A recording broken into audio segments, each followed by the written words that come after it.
Robert Frost's poem Acquainted with the Night was first published in 1927.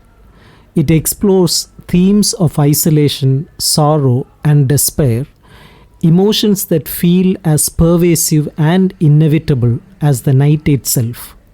As one of Frost's most poems, it reflects the speaker's struggle with loneliness and emotional detachment. Through its reflective tone, vivid imagery, and the use of terza rima sonnet form, the poem suggests that these feelings are a fundamental part of the human experience, as unchangeable as the passage of time. The speaker begins the poem by stating that they are one acquainted with the night. The night, often symbolic of darkness and uncertainty, serves as a metaphor for sorrow and emotional isolation. This acquaintance with the night suggests that the speaker is deeply familiar with these troubling emotions. Interestingly, the choice of the word acquainted carries a sense of irony. While the speaker is disconnected from people and meaningful relationships, they are intimately connected with solitude and despair. The night becomes a powerful symbol not only of the speaker's internal struggles, but also of the universality of emotional suffering. The poem takes the reader through the speaker's solitary walk through a city at night.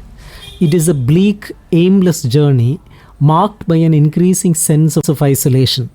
The speaker describes how they walk through rain, which is often associated with sadness, reinforcing the melancholic atmosphere.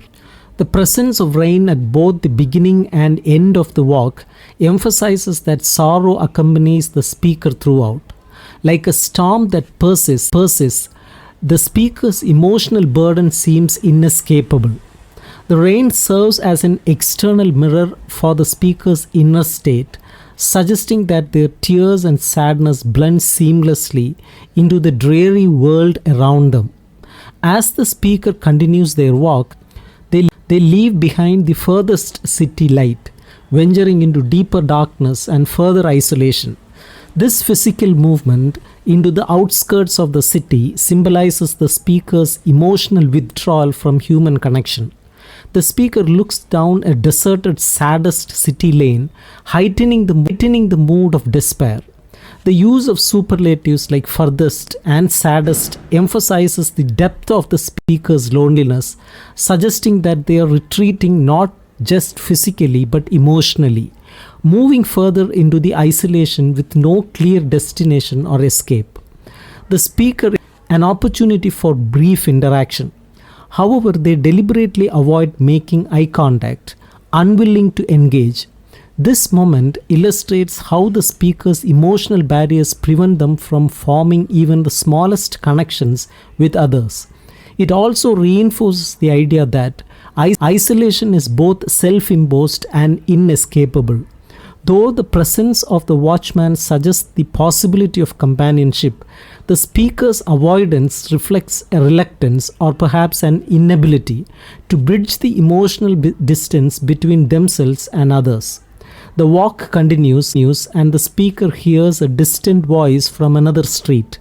While this voice could symbolize an invitation or farewell, it provides neither. It is a broken, incomplete sound offering no comfort or closure. The speaker's encounter with this voice exemplifies how moments of potential connection often feel out of reach, lost in the distance. This unfulfilled interaction serves as another reminder of the speaker's solitude and the futility of searching for solace in the night. Near the end of the poem, the speaker looks up at the sky where the moon appears like a luminary clock. This metaphorical clock offers no answers or clarity. It declares that the time is neither wrong nor right. The moon, typically a symbol of guidance or enlightenment, offers no comfort here. Instead, it emphasizes the ambivalence of time, suggesting that there is no resolution to the speaker's suffering. The walk has taken the speaker nowhere, both literally and emotionally. Despite traversing the city, the speaker remains in the same emotional state as when the walk began.